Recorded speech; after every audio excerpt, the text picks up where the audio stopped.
Today, at his first news conference since winning the 2024 election, President-elect Donald Trump spoke about a number of his policy priorities and answered questions on a wide range of issues. Despite the potential U.S. ban of TikTok next month, Mr. Trump said he had what he called a warm spot in his heart for the popular social media app. That's after winning a larger share of Gen Z voters than he expected in this year's election. And that's as the Chinese-owned app asked the Supreme Court today to block that law that could result in a U.S. ban. When it came to foreign policy, Mr. Trump declined to say whether he'd spoken with Russian President Vladimir Putin since the election. But he did reiterate his goal to end the war in Ukraine as quickly as possible, adding that Ukrainian President Volodymyr Zelensky should be prepared to make a deal. And he criticized the Biden administration's recent decision to allow Ukraine to fire U.S.-supplied long-range missiles into Russia. I don't think they should have allowed missiles to be shot 200 miles into Russia. I think that was a bad thing. I don't think that should have been allowed, not when there's a possibility, and certainly not just weeks before I take over. Why would they do that without asking me what I thought? I wouldn't have had them do that. I think that was a big mistake they made. Mr. Trump also weighed in on a defamation lawsuit he settled with ABC News for $15 million. The suit followed an ABC segment earlier this year in which George Stephanopolous said Mr. Trump had been found civilly liable for raping writer E. Carrol. A New York jury found him liable for sexual abuse. The $15 million will be contributed to Trump's future presidential foundation and museum.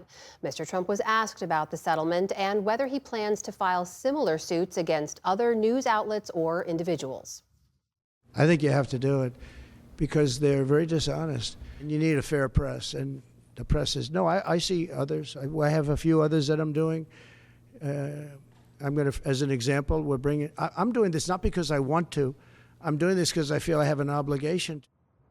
Following this all closely is New York Times reporter David Enrich, whose upcoming book, Murder the Truth, explores challenges to press freedoms. David, welcome to the News Hour. Thanks for being with us.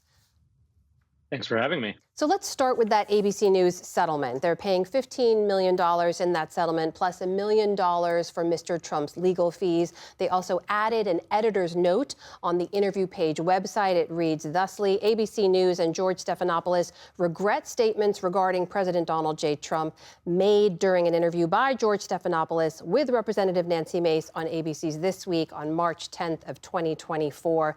David, how strong a case did Mr. Trump have in this lawsuit, and how usual is a lawsuit like this in the first place?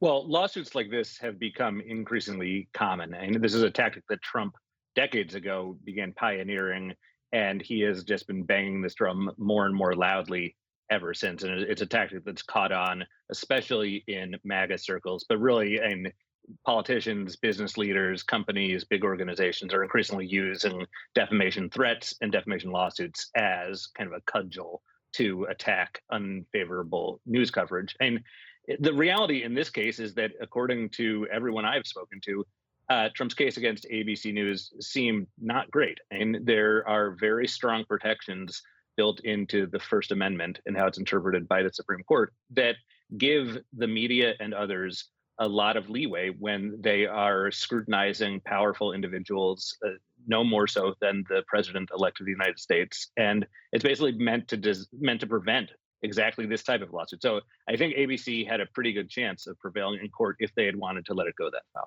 My understanding is the bar for defamation in particular is high for public figures. So what do we know about why ABC did decide to settle? That is a very good $15 million question right now. And it seems like, based on the reporting we've done and just talking to people, it seems like they were just very reluctant to have a long legal battle with the president of the United States, which is understandable, right? But it also sets a precedent potentially that it really could embolden other political leaders, including Trump himself, to really double down on this tactic. So I think there are a lot of people in the First Amendment community and certainly in the media that were very surprised and quite troubled by this decision to essentially concede this to Trump so early on in what could have been a years-long legal fight. You also heard there Mr. Trump saying today that he might go after other platforms, other individuals, including social media influencers in the same way, not just journalists, so suggesting a much broader use of these kinds of lawsuits. What's the potential impact of that kind of statement? Well, I think it potentially sends a really chilling message to anyone who wants to not only scrutinize or criticize the president, but really anyone else who is influenced by Trump. I mean, already we have seen in the past couple of years a real explosion in the use of legal threats and lawsuits against not just journalists but everyone. And it's not just people on the right going after people on the left. This is at times a bipartisan trend where litigation is seen as a solution to shut people up. And I think that's something that we are unfortunately probably going to see a lot more of in the years ahead. And it's not something that is just the mainstream media that's going to be affected by it potentially. I mean, there's, as Trump said today, it's possible he would go after people with huge followings on social media or on YouTube, things like that. So I think it's potentially the ramifications of this are possibly quite broad. Well, specific to news organizations, we should note that Mr. Trump has another pending lawsuit against CBS News' 60 Minutes. He said today that he might think about suing the Des Moines Register as well. Is there legal precedent that we should be thinking about or considering for how these kinds of cases might be handled? Well, the most important legal precedent is a Supreme Court case from 60 years ago, New York Times versus Sullivan, which basically created a very high threshold for public figures like Trump to prevail in defamation cases. The problem is that, or maybe not the problem, but the fact of the matter is that in recent years, Trump and many of his allies, including two Supreme Court justices, have expressed a willingness, if not a desire, to reconsider that 1964 decision. And so that really, there's the possibility here that not only will Trump and his allies start bringing more and more of these cases, but that some of the historical protections against these cases having a chilling effect are going to start being chipped away at by federal courts.